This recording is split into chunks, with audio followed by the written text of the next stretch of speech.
Hi, I'm Pete Holloway. I'm a certified financial planner and a senior vice president with Hazlitt, Burt & Watson here in Wheeling. And as always, it's my great pleasure to welcome you to On Money. Today we have a very special edition of On Money. I'm especially pleased to have as my guest Dr. Thomas Woods, one of the best-known economists and historians in the country. Today we're going to be exploring today's financial crisis, among other topics, from the standpoint of economic theory. Don't get worried. We're going to be speaking in English. And by the end of this show, you should have a solid understanding of the thinking that's going on behind the debates in Washington right now, and maybe explain to you how some of these issues should be resolved. Dr. Woods is a native of Andover, Massachusetts. He received his undergraduate degree in history from Harvard and has a PhD in history from Columbia. Currently, he's the senior fellow at the Ludwig von Mises Institute. He's written 11 books to date. 2 of them, Meltdown and The Politically Incorrect Guide to American History, have been New York Times bestsellers. Along with Channel 14, he's been on NBC, CNBC, Fox News, Fox Business, Bloomberg, and so forth. He's married with 4 children ranging in ages from 1.5 to 8. And I want to thank you very much for being with us today. My pleasure, Pete. Thank you. Now we're going to start saying some of those words. Don't worry, the audience, please. We're going to explain what all these things mean. Now, you're a fan of the Austrian School of Economics. This is an educational institution, and we're going to have an educational talk today. Can you compare and contrast that line of thought, the Austrian economics, with the Keynesian school, and how would you use the Austrian school of economics to help resolve today's economic crisis? Right. Now, Pete, you're right. People will think, I have no idea what this is. This is some kind of gobbledygook, but people have got to know this stuff. They really do. I mean, you know, people, I think, have been led to believe sometimes that economics is boring or these topics are boring, but, you know, I think the fact that I'm being looted and expropriated is quite interesting, as a matter of fact, and so I would like to know more about it. Well, particularly, just starting off with, what do we mean by Austrian School of Economics? It has nothing to do with Austria per se. And it's not a physical school. It's a school of thought. It's a way of thinking about the economy. And the Austrian school, which is the oldest continuously existing school of economic thought in the world, has been in eclipse for many years. It hasn't been in the mainstream of economics. People have neglected it.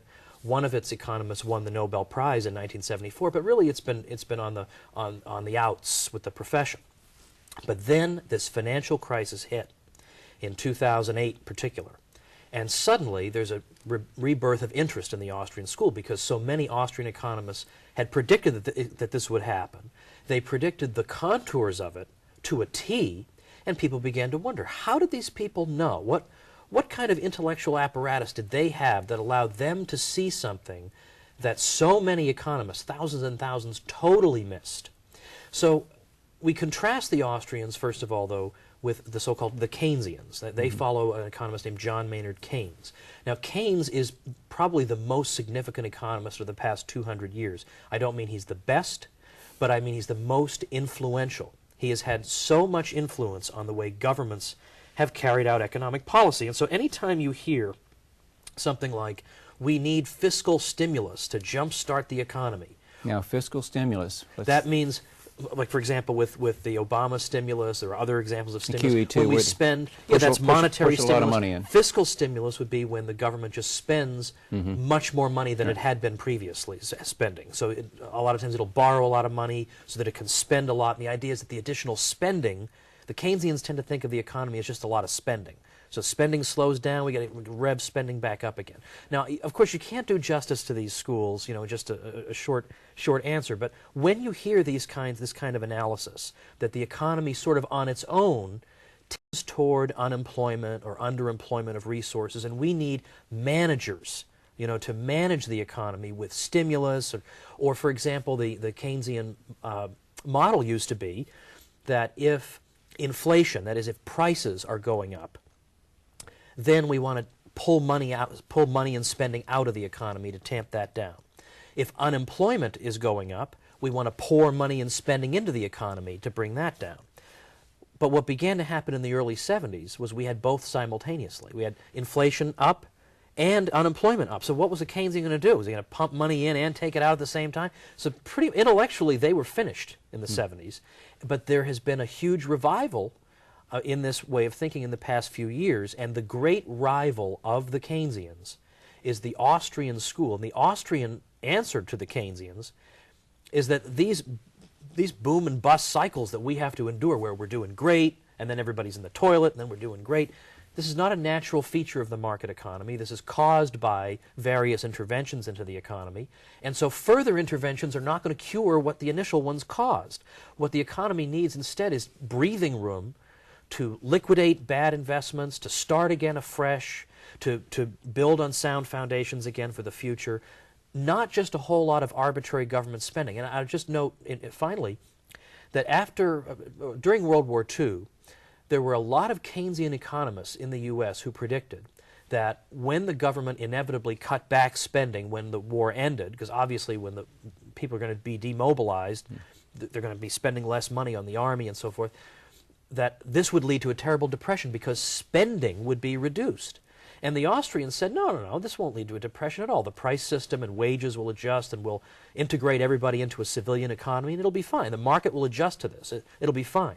But we were hearing predictions of, 10 million unemployed would come out of this, be the worst depression ever. Well, what actually happened? Here we have finally a test of Keynesian theories. Did this drop-off in government spending lead to a terrible catastrophe? To the contrary, 1946 was the single most productive year for the private economy in all of U.S. history. So it seems to me like on the battlefield, so to speak, of ideas, the Keynesians are just out of ammunition, and yet they're in the New York Times, they're in all the financial networks, but the Austrians are cracking through because of YouTube and the internet, allowing us to get around these gatekeepers of approved opinion, and because the Austrians have a track record that the Keynesians can only dream of. Now, you've been talking about one person, John Maynard Keynes. Can you give us one or two names of the Austrians and what their philosophies were? The winner of the Nobel Prize in 1974 was F.A. Hayek, who was a very significant thinker, and he won the prize for work he had done decades earlier on explaining why we have a boom-bust cycle in the first place. Why does the economy move in cycles like this? And he was not inclined to blame this on the free market. He blamed it on central bank intervention and that gets the economy on sort of a sugar high that it crashes from.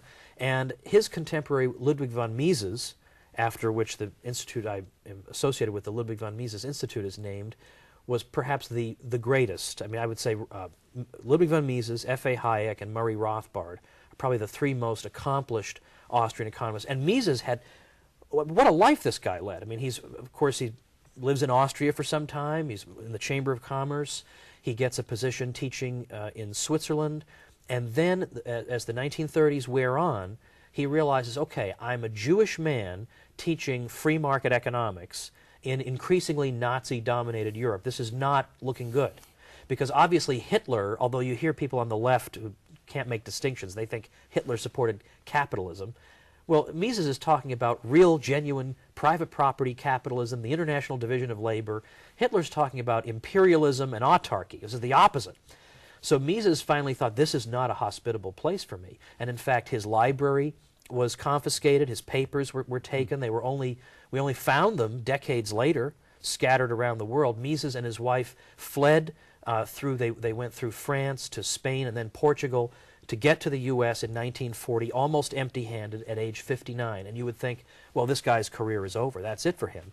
And yet he stuck to it. He had books, 3 books that decade published by Yale University Press, including his great treatise, Human Action. And by the time he died in 1973, he was still relatively unknown, and his ideas were neglected. And yet when he wrote his notes and recollections, he did not rebuke himself for being too uncompromising, or maybe if I had said what the authorities wanted me to say and said the free market is good up to a point, but not so good after that point, maybe I would have been more accepted. He rebuked himself for being too soft. And the year after he died, his student, well, his colleague anyway, Hayek, wins the Nobel Prize. And now today, we've got a generation of young people who are fascinated by the Austrian school. We've got 2 million-plus viewed YouTube videos, rap videos, Hayek versus Keynes. This has never been seen before. So Mises couldn't have known this, but this is a great example of a life well lived. He stands up telling the Nazis the opposite of what they want to hear. He tells the Social Democrats in the U.S. the opposite of what they want to hear. His work suffers in relative obscurity. He dies having done his best, and today there's this fantastic revival of his ideas and Mises, M-I-S-E-S, that he could never have dreamed of. And there is a website, maybe you could give the Ludwig von Mises Institute, Mises.org, Mises.org. If you don't ever want to go out of your house ever again, you could spend the rest of your life exploring the resources on Mises.org. I don't recommend that, but it could be done.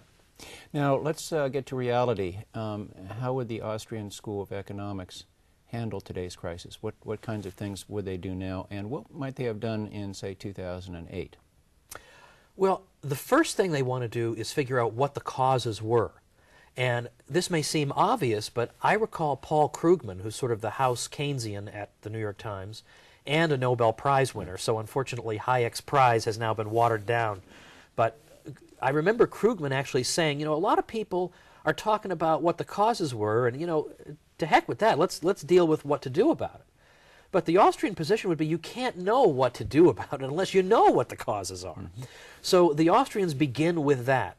They don't begin by asking, why did we have this terrible bust?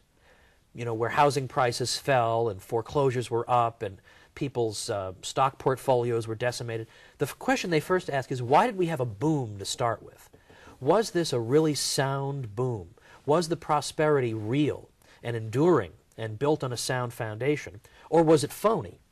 And the Austrian argument, to put it in an extreme nutshell, basically is this, that the economy more or less does adjust to shocks and things of that nature on its own, but that one thing that's difficult for it to adjust to is when it's attacked, in effect, from within by the central bank, by the Federal Reserve System.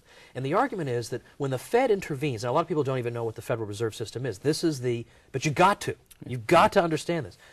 This is the central bank in the U.S., and it has the monopoly power to create legal tender money.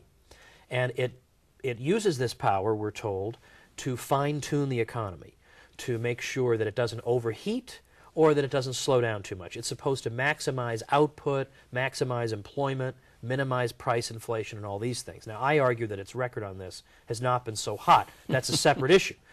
But the point is that Alan Greenspan, in the year 2001, when we were just recovering very slowly from the dot-com bust, in 2001 he uses the Fed's power to push interest rates down. He lowers interest rates 11 times in that 1 year alone.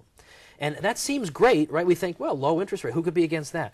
The problem is that the low interest rates have consequences for the economy. They lead investors to make decisions they wouldn't have made otherwise. There are particular kinds of investment outlets that are sensitive to interest rate changes that now investors are more likely to invest in. But the economy would normally be saying to investors, don't invest in this. But when you interfere with these signals to entrepreneurs, it creates a lot of white noise when they make their decisions, and it causes them to channel money into unsustainable paths. And in particular, consumers were misled into getting way too involved in housing. The 1999-2001 recession is the only one on record where housing starts and housing prices actually went up. Normally, housing has a slump during a recession. They went up.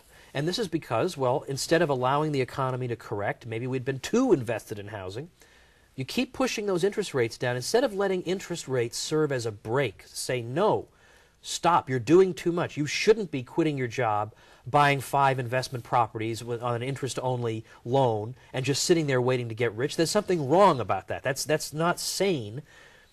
Interest rates were not able to send that signal. So instead of red lights, everything was green. Yeah, you make the point, interest is the cost of money. And you made the point that if in some of your writings, that that it should have self-corrected if there were demand because people wanted to buy the houses. Interest rates should have gone up. And then speculation in real estate would have died down. People would have said, well, it's not such a great investment to go into real estate because it's too expensive to borrow. Mm-hmm. So in other words, the bottom line of it is the Austrians would say there was a lot of intervention in the economy, both from the government proper and from the central bank, making particular types of investments seem artificially attractive. And so when Greenspan did this, instead of letting us have that moderate recession and allowing everything to be cleared out, we start all over again without all these entrepreneurial errors, he locks the errors in. He encourages people to persist, to carry on in what they've been doing, so that when the crash came, it was all the worse. So now that we have a kind of grasp on who were the actors that really made this crisis so severe, then that helps figure out what should be done. When the first answer, Austrian answer, would be the opposite of a lot of the mainstream answers. Their answer would be pump more money in and force lower interest rates. And the Austrian answer is, but if the lower interest rates cause the problem, how could they be the solution? We want to stop doing that because these things are diverting resources into the wrong channels. We don't want additional government stimulus in the form of more borrowing and spending, because that siphons resources from the private sector and allocates them toward economically arbitrary projects. The private sector is starved for capital. You can't keep doing that to the private sector.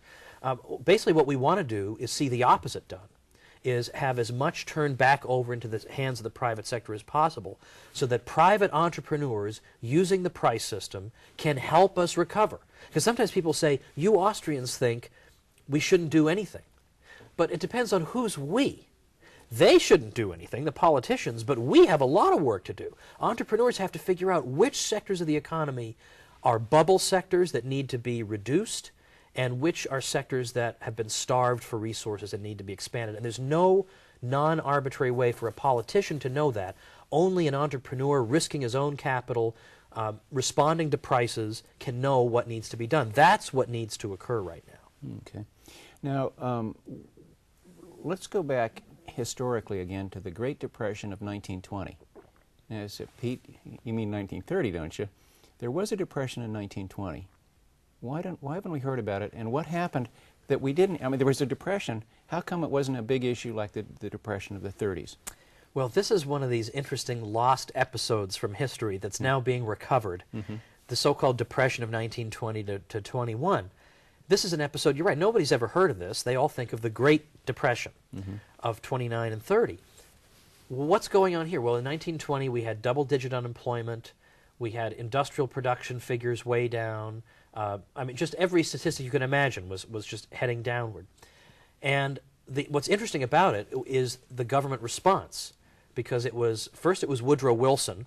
Woodrow Wilson was largely incapacitated because of a series of strokes by 1920. And then his successor, Warren Harding, well, I think he's been hit too hard by historians, but nobody has ever accused him of being the greatest genius in the history of the world. By the time it occurred to Harding that maybe he might try to do something, the thing was all over already anyway. So it's interesting to know what actually was done. Well, over several years' time, the government budget was actually cut pretty much in half. We saw the Federal Reserve played an extremely minimal role, as historians have all conceded in this. They didn't do anything to really pump up the money supply. If you can look at the money supply figures until 1922, but the National Bureau of Economic Research says the recovery was already occurring by late 1921. So in other words, and I think now this gets to your question, why don't we know about this?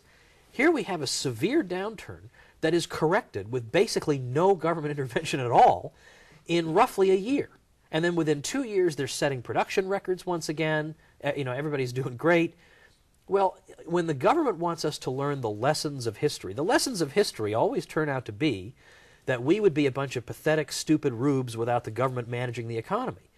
But that's not the lesson you draw from this episode, so we just don't talk about this episode. Now, we're getting towards the end of the show. I gave you a little plug. You've got a new book coming out. Can you tell us about the book? Yeah, the book is out called Rollback, and the subtitle is Repealing Big Government Before the Coming Fiscal Collapse.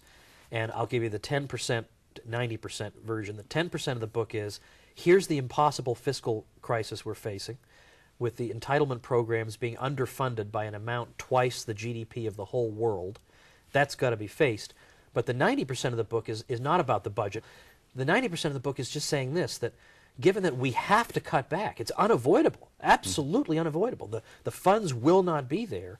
It's time to revisit a lot of the programs that we've been sold over the years as being indispensable and we'd all be dead without them. And when we actually reevaluate them, I actually find that not only would we survive without a lot of this spending, we would flourish. So the fiscal crisis is an opportunity to be embraced, not a calamity to be deplored. Can you be more specific about some of the things that you would suggest? Well, when I go into even the tiniest programs, from tiny ones to big ones, but certainly the military sector, a lot of conservatives think you can't cut that because then the Muslims will take over. But that has been so badly mismanaged over the past 10 years that there's no audit of the Department of Defense, huge amounts of money we can't even account for. You've got to start there. And then smaller things. I mean, in terms of when you look at the welfare state or the cabinet departments, these have not produced what we were told they would produce. The welfare state has had the opposite of the intended effect, and they just keep throwing money at it without any discernible effect. Well, you have to, that can't go on. That's got to stop. Now, you're specifically talking cutting programs. The big debate in Washington right now is cut programs, raise taxes, a combination. Right. Why haven't you mentioned raising taxes? Well, because we all know what's going to happen. They're just going to they're just going to blow the money on other things. So, I mean, if you keep doing that, it's like raising the debt ceiling. If you keep doing it, when does it ever stop? When do they say, but this is all we need? We don't need any more of your tax money. I mean, are they ever going to say that? So you got to just cut it now. Do you feel that 2010 elections delivered a message, or? A bit. It'd be nice if the Republicans and if the general public were more informed about the severity of the crisis. Maybe they'd be more open to the frankly rather austere approach that needs to be taken to fight against it. $38 billion cut from this budget is like 10 cents off a trip to the moon. Unfortunately. That's it. One last bit. We've drifted over into politics and so forth. The Mises Institute is a libertarian. Can you give us a quick definition of libertarian? All too often we think red state, blue state, and simplify things way too much. Tell us about the libertarian philosophy that you espouse. Yeah, just very quickly, the libertarian philosophy is based on one principle, the so-called the non-aggression principle, that nobody should initiate aggressive force against an innocent person. Now, you can use defensive force if somebody comes and attacks you. That would be justified. But we base our ideas about government and society on the idea that nobody should initiate violence, that only a thug initiates violence, that you achieve your ends through reason and persuasion. Okay, and in terms of economics, how would you continue that line of thought? Well, it means that economically speaking, this is why libertarians are sometimes thought of as conservatives. Economically speaking, it means, well, if you work and you acquire wealth, that belongs to you, and nobody has the right to come over and forcibly confiscate that from you on the grounds that they've got some social plan that they need to satisfy with your wealth. And it turns out that this is not just some terrible, greedy philosophy. It turns out that, in fact, the private sector, the voluntary sector, is much more effective and much more generous when it comes to dealing with things like providing for the arts, providing for the sciences, providing for the poor. I mean, just providing for the sciences on a per capita basis, the private sector was much more generous with the sciences than the government has ever been, but that was before estate taxes decimated everybody's fortunes. So it goes to show that our society can have less aggression, less injustice, more prosperity, and more shared prosperity if we just put the guns down and stopped having everybody trying to loot everybody else through the mechanism of government. Great. Well, I want to thank you very much. As always, these shows go too quickly. I wish I had an extra half hour with you because I'd like to, and I'm sure the viewers too, would like to pick your brain some more. I want to say that Dr. Woods, today is Friday, June 30th. He's going to be giving a talk at noon, and I believe it's going to be shown right after this program. If not, please watch for his other talk, which we delivered to the West Liberty Economics Club. I'm Pete Holloway. I want to thank you very much. We'll see you next week.